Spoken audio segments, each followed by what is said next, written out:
8 minutes. Vaughn.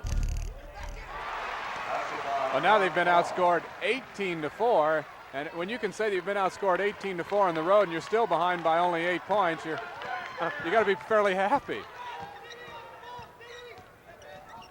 Murray driving in and was fouled before he got there by Steve Burks. Free throw time. Murray was making that drive, trying to make the pass. He realized he couldn't make the pass, and then he ended up putting up the shot, or at least that's what the referee gave him credit for, because he's going to the line for a couple. John Murray out of Oceanside, New York, a 6'1 senior, 72% free throw shooter.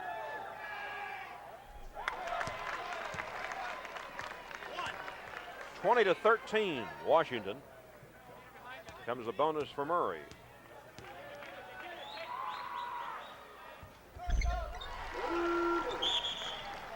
Ray Whiting coming back in for Oregon, and he will spell Jerome Williams. One of the problems when Oregon had the cold shooting game against Washington down at Eugene was the fact that the Duck guards were absolutely ice cold. They hit 3 out of 22 that night. Well, that allows you, when you're the other team like Washington, to concentrate defensively on some other players. Griffin to Goodmanson, and Clark takes it away from him, and Goodmanson hit again. Peters in agony. Felton Seeley at the other end of the court has it stolen by Goodmanson. So he wasn't in too much pain. Burks. No basket. Murray in the lane holding his head like he was going to surrender. Yeah, I think Murray may have acted it out a little bit when he fell back, trying to draw an offensive foul after the pass was made. Got a lot of Oregon fans here right behind the Oregon bench, and they weren't too happy with it. Murray picks up his second foul, and Don Vaughn going back to the line. So this will be an important stretch of the game in free throw shooting. Anytime you're in the bonus, the guys that can make the 1-and-1, that hurts right there. There's an 80% foul shooter, missing 2 out of 3. Remember when he was a freshman, Lynn, he led the league with about 90%. 89 and a fraction. Yeah, he ran it off at 90%. Last year he really dropped off, showing that free throw shooting is really just confidence. And concentration. And concentration. Technique can't change that much in the course of a season. Low scoring first half in Seattle. Washington 20, Oregon 14. 6:15 to go before the buzzer. Clark looking for help. And a holding foul will be called. Steve Burks, whose father used to play with the Harlem Globetrotters and the Harlem Magicians, picks up his second. So here's an example for Oregon. Since Washington missed the front end of 1-on-1, Clark could come down and make a couple free throws and put his team right back into it, essentially, at the free throw line. Clark, not a good free throw shooter, 52% on the year. Oregon hitting 40% at the foul line in the first half. Wow, unbelievable. Of course, on the season, they're not a whole lot better. He's making 2/3 of their free throws, 67%. Goodmanson decides that he needs to towel off to be able to hold on to the ball better. Murray. Strong, but it went in. Yeah, you'll take it. When you run down the court, you act like you were trying to make it that way. No problem.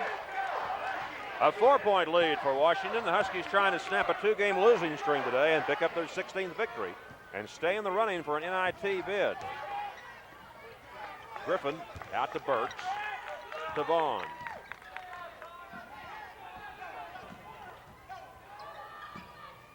Goodmanson was fouled. Was it Seeley from the front or Clark from the back? Because they've been going into Goodmanson so much offensively, they haven't. Walker hasn't had too many opportunities to score. He's only got 2 points. That time, of course, he wasn't open for the shot, so he tried to go into Goodmanson. Goodmanson makes his moves quickly, but sometimes I think when he turns, he's not aware of where the defensive players are, and he turns into them. The foul was on Mike Clark, his second. No one in the ballgame has as many as 3 personals. Goodmanson to the line, 56% free throw shooter. Peter having a good first half. He's got 7 points to lead both teams. What is the average on the year? 6.2. He had some impressive games towards the end of last year. He had one 37-point outing against Cal. Murray double team, gets it ahead to Clark. Tipped by Walker and stolen by the Huskies. Yeah, that was a good defensive play by Walker, blocking that pass. 6-point lead for Washington. A little over 5 minutes to go in the first half, and a traveling call on Don Vaughn. Here comes Ron Burns back into the Oregon lineup. Marv Harshman looking today for his 545th college win.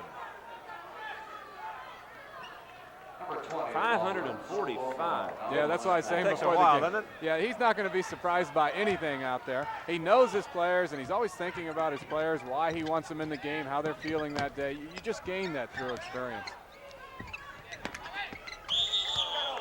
And a foul on Peter Gudmundsson. Spins his head in disbelief. He just picked up number 3.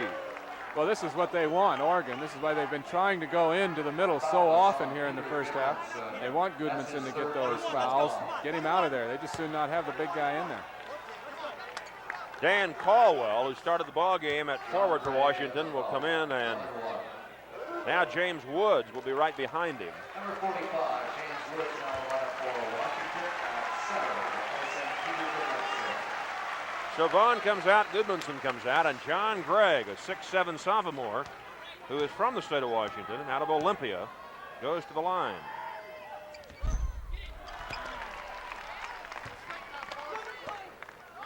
Gregg's a 73% free throw shooter. The Ducks now have hit 3 out of 6 at the line today.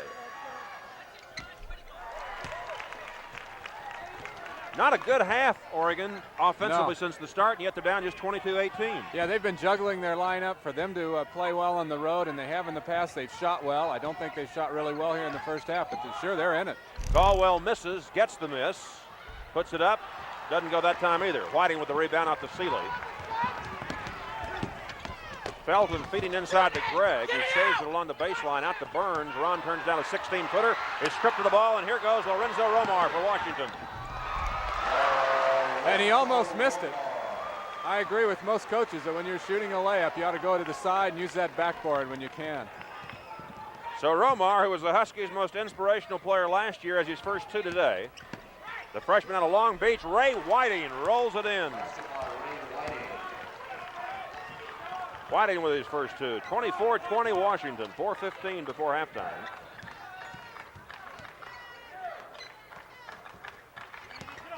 Walker, who has only 2 points today, gives it over to Woods. Romar, switch.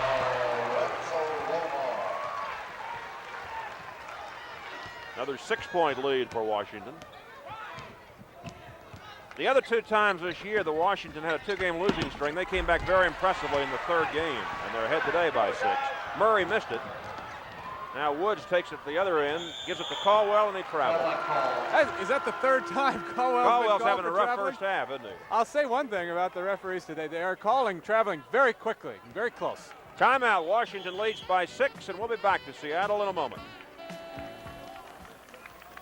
Our new house is costing plenty, so Ted's painting it himself to save money. Watch it. Oh, well, we gotta save every way we can. You can save 15% on Allstate homeowners insurance. 15%? It's Allstate's biggest new house discount ever. Your house is brand new, so you'll save 15% the very first year. Boy, that'll buy a lot of paint. Maybe some paint remover, too. You're in good hands with Allstate. And that's a promise from us, the good hands people.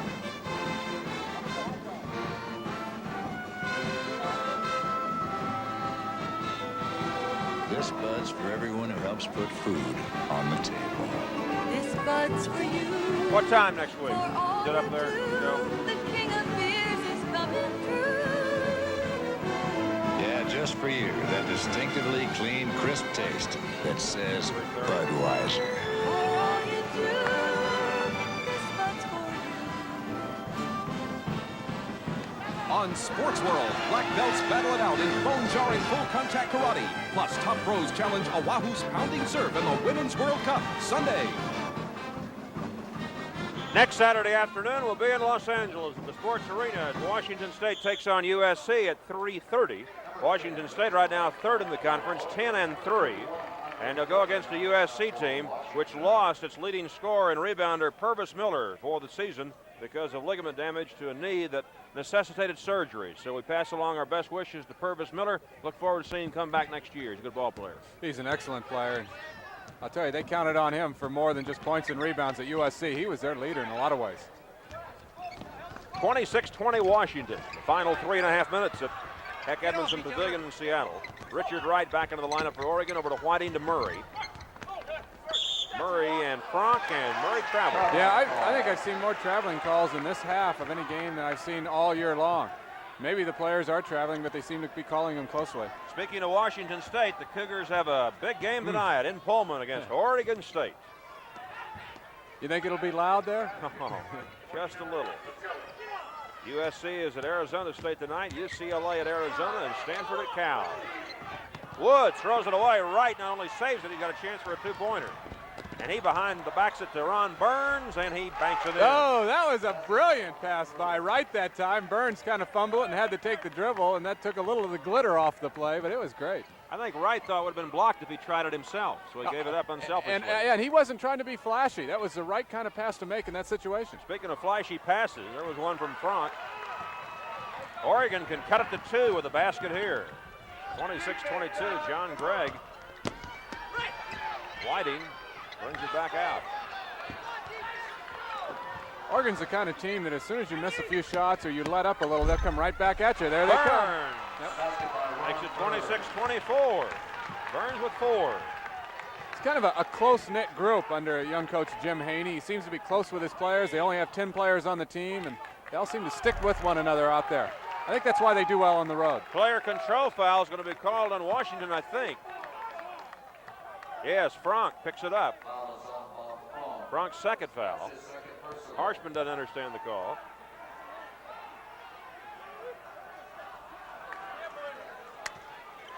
So Ron Burns will go to the other end, and it'll be free throw time for him. Ron, 73% free throw shooter, and he can tie it up if he hits them both here. Has to make the first to earn the second. 5 straight points for Oregon. And Burns can get the Webfoots even. 26 all. Oregon's last lead was 8-7. And Oregon is also doing a good job of getting back on defense. They're taking away those quick shots that Washington had there for a little stretch. Andre Griffin. And a foul underneath.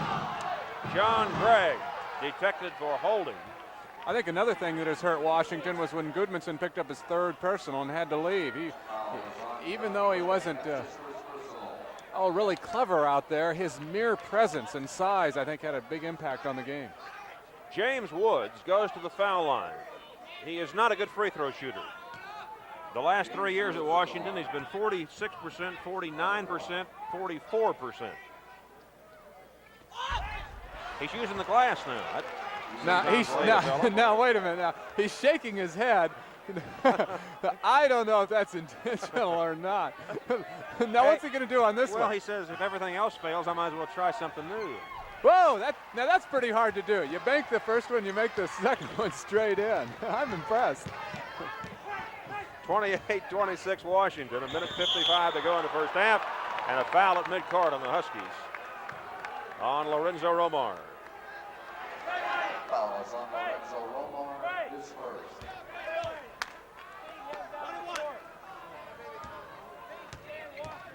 Pretty obvious play there on the last one, easy one to call. And of course Burns, not a bad free throw shooter.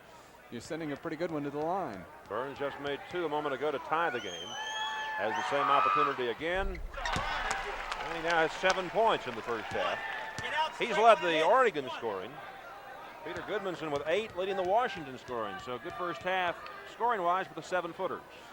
Yeah, both teams seem to be looking to their big men an awful lot.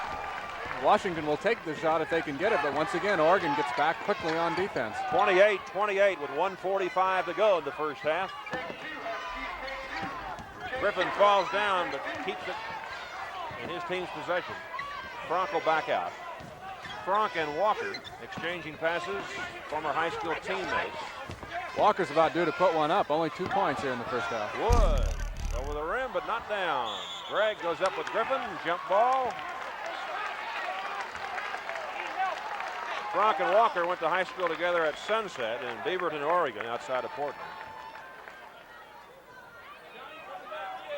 Walker's not had that much of a shot selection today either, Lynn. No, I think part of it has to be given credit to the Oregon defense. They really have taken the outside shot away. Now, he likes to shoot from the outside, and if you take it away from him, he's not likely to drive. Lane violation on Oregon. Violation of the jump circle by Oregon, watching ball in bounds. 1:24 to go now in the half. Oregon led early by 6. Washington led once by 8. And now they're dead even as Woods gives the lead back to the Huskies. Yeah, good move. Of course, there's a big difference when Woods is in there at center. He has a lot more agility, the ability to put the ball on the floor and go around the defensive player. John Gregg. Woods is 6'8", sails high to get the rebound. Here's Griffin taking the pass and dunking it. Good pass from Romar. Yeah, that is good. Romar looks for Griffin. He's excellent at getting down the court quickly, and one of the few times here in the first half that Oregon has been a little bit slow getting back on defense. 45 seconds to play, 32-28, Washington.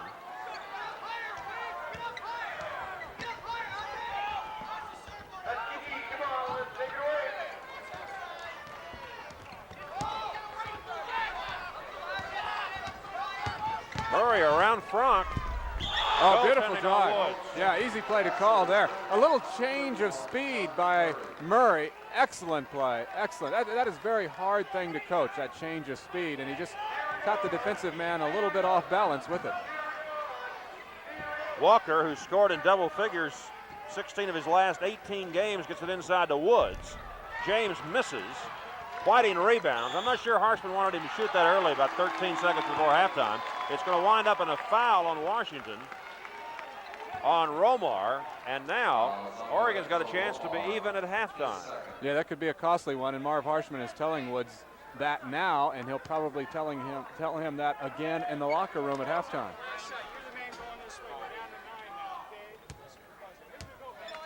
So Ray Whiting going to the foul line for the first time this afternoon. Whiting, 62% free throw shooter this year. Loose ball comes to Gregg. He feeds to Burns. 5 seconds before the buzzer. Shot no good. Gregg bangs into Griffin. And we've got a foul underneath with 2 seconds to go. So John Gregg gets his second foul. We go the other way, and Washington can add a couple of points before the halftime horn. Yeah, Jim Haney, he coaches his players to play hard out there, and Gregg really got caught kind of hitting the boards a little too hard. Washington has already hit more free throws this afternoon in the first half than they did the whole game down at Eugene. That night they made 4 free throws out of 11. And they still won the game. And still won by a dozen. Griffin going to the line for the first time today.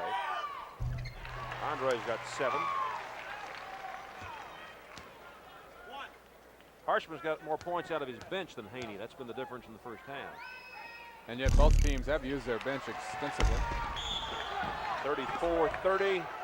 Still 2 seconds to go. Now there's a costly play. Gregg tried to throw a full-length court of the pass, but instead of getting away, well, they're going to get it again, apparently. He hit the back of the backboard. I would think that'd be part of the court. I think so. Stolen by Walker. Walker from 38, and he's off the target. That's the end of the first half in Seattle. Washington 34, Oregon 30. We'll be back with the halftime activities and look at the college basketball scoreboard in a moment. This Mustang Turbo performs like that $15,000 Porsche. Really, Jackie? Let's take a little ride. Come on, young man. Dramatizing independent tests, Jackie Stewart and Rick Mears show how Mustang Turbo with TRX tires matched Porsche 924. Matched it in acceleration, in cornering, in steering response, in braking. Matched it in 25 of 29 test categories. Ford Mustang, a sports car for the 80s. Ford, the official cars of the 1980 Winter Olympics. Hey, here's a guy who's turning coal into gas. Wow. It's coal gasification, Bob. And Texaco's developed a special process to do it. With the crude oil saved, we'll be able to make more heating oil and gasoline. What's first? Right now, Texaco is working with other companies on an even larger demonstration plant. Eventually, clean-burning gas from coal will be used to produce power that could help light up cities like Los Angeles. Texaco, we're working to keep your trust. What's so great about the IBM Series 3 copier? Easy. At the touch of a button, it can make a same-size copy or a reduced-size copy. It can copy on one side of your paper or two. If you want lots of copies, it's fast. And the quality of the IBM Series 3 copier is so good, it's hard to tell the copy from the original. Say goodnight, George. Good night, George.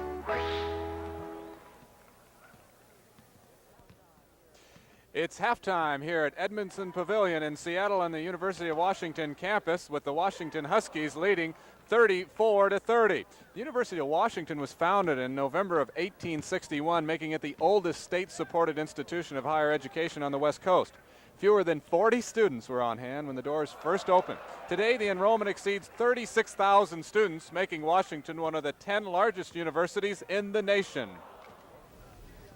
In more than a century of service to higher education, the University of Washington has developed from a territorial school to one of the outstanding teaching and research institutions of the nation. Founded in 1861 by Seattle pioneers with a vision of a future American gateway to the Pacific, the university reflects a close relationship with the activities and interests of the Pacific Northwest. In addition to strong programs in the sciences and liberal arts, it offers special areas of excellence in health sciences, law, marine resources, international studies, and forestry. One of the nation's first Sea Grant colleges, Washington's faculty ranks among the highest in federal grant and contract support. An unusual combination of creative scholars and a distinctive natural setting give the University of Washington an unique identity as a center for the discovery and the dissemination of knowledge. That's why Washingtonians say you're getting something out of it, whether you go there or not. At halftime, with Washington leading Oregon 34-30, I'm Len Shackelford. Let's now go over to Ross Porter, who's got Washington's athletic director, Mike Lude. Ross? Thank you, Len, very much. Well, Mike, the Washington Huskies got off to a slow start, but they picked it up there toward the latter stages of the first half. Well, Ross, I think so. There's some sloppy ball handling and some poor shot selection on our part, although Oregon's defense had something to do with that, too. You know, there are always two teams playing on that court, and I want to be doggone sure that I'm never one that thinks that we always do the bad things. Somebody causes a bad thing. So we did start poorly, but there's some good basketball that occurred. There's one thing that impresses me is that there's a lot of cutting and going and scrambling, and the sneakers are squeaking. Yes, they are. You've got a chance today to win your 16th game. Marv told us before the day he was over, he thought that perhaps you'd have 18 or 19 victories at the end of the year. So you do have a shot at an NIT bid, don't you? Oh, well, I think so. I was in the office early this morning and working on my paperwork, and I was not at all surprised to find some communication from the NIT discussing with me about whether or not we were interested and what would happen, and to be alert at the end of the season. Yeah, we have a chance for it, and I think with all of with the great number of teams that are being in postseason, or going to be in postseason play, that the Huskies could be in postseason play. But we got to play well this afternoon to get there. Wednesday is a big day for the college football coaches around the conference, and I know it is for your Don James. Yes, it is. Wednesday is National Letter of Intent Day for football, and that's all over the country. Having been an old football coach, I certainly feel very strongly and very intently about the letter of intent, and I know this, that we're working a good group of potential athletes, and we're looking forward to the Letter of Intent Day with a lot of enthusiasm. We have a number that have committed to us already in the state of Washington, and some in the state of California and throughout the country, and so we're looking forward to a big day. Mike, the Pac-10 is one of the few conferences that I know of that does not have a conference letter of intent. Why? Well, that's a good question. Why? I don't know. It has not been discussed since I've been an athletic director in the conference, and that means for 4 years. The previous conference I was in, the Mid-American Conference, had a conference letter of intent, and the conference before that, where I was football coach at the Western Athletic Conference, had a conference letter of intent. I like it. I think it's a good idea.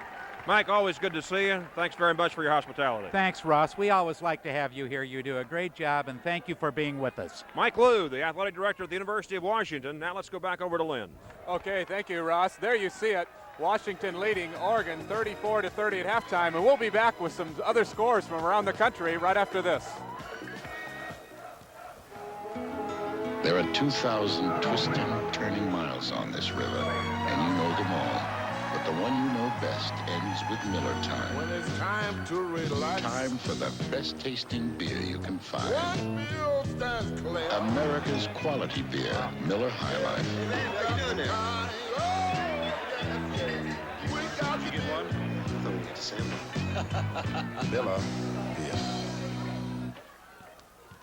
Another great intersectional match for you on NBC tomorrow. Dick Enberg with Al McGuire and Billy Packer. We're going to be in Las Vegas, Nevada. You'll see the UNLV Running Rebels, Sidney Green, their sensational freshman out of the New York area. They'll be matched